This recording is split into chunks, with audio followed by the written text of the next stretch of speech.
Սա մի ծովային ծիտիկ է, իսկ սա անսահմանափակ հեռահարության թևավոր հրթիռ։ Երկուսին էլ ռուսները բուրևեստնիկ են ասում։ Պուտինը գովում է այս մեկին, անվանում այն անխոցելի եւ ռուսական ռազմական նորարարության խորհրդանիշ, բայց արդյոք այդպես է։ Հայտնի է, որ այս հրթիռը սովորական վառելիքով չի աշխատում, այլ կոմպակտ միջուկային ռեակտորով, ինչը տեսականորեն թույլ է տալիս, որ հրթիռն օրերով օդում մնա։ Մոսկվան պնդում է, հրթիռը փորձարկման ժամանակ անցել է 14000 կիլոմետր եւ օդում մնացել 15 ժամ։ Հայտարարում, թե միջուկային հրթիռը կարող է թռչել 100 մետր բարձրությամբ, արդյունքում հակաօդային պաշտպանությունն անզոր ու անօգուտ է դառնում։ Ռուսական այս հրթիռը թռչում է 850-ից 1300 կմ/ժ ենթաձայնային արագությամբ եւ կարող է կրել միջուկային մարտագլխիկ։ Բայց արևմտյան փորձագետները նշում են, որ այս զինատեսակն ամենայն հավանականությամբ ռազմավարական սահմանափակ արդյունավետություն կունենա։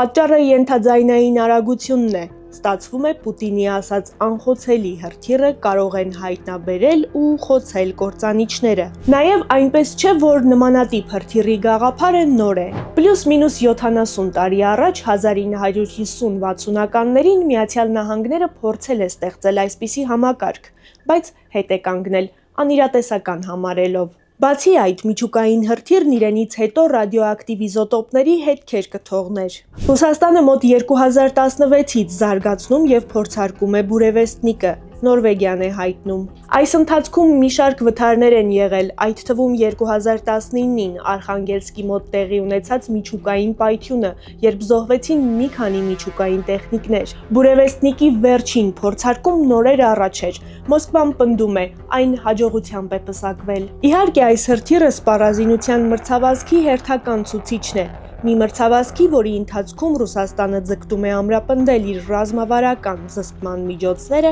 ընդդեմ Միացյալ Նահանգների եւ ՆԱՏՕ-ի, բայց դեռ կասկածներ կան։ Արդյոք ճակերտավոր ասած հրաշք զենքը կփոխի գլոբալ ուժային հավասարակշռությունը, թե պարզապես նոր ռիսկեր կհրահրի, առանց այն էլ լարված միջուկային միջավայրում։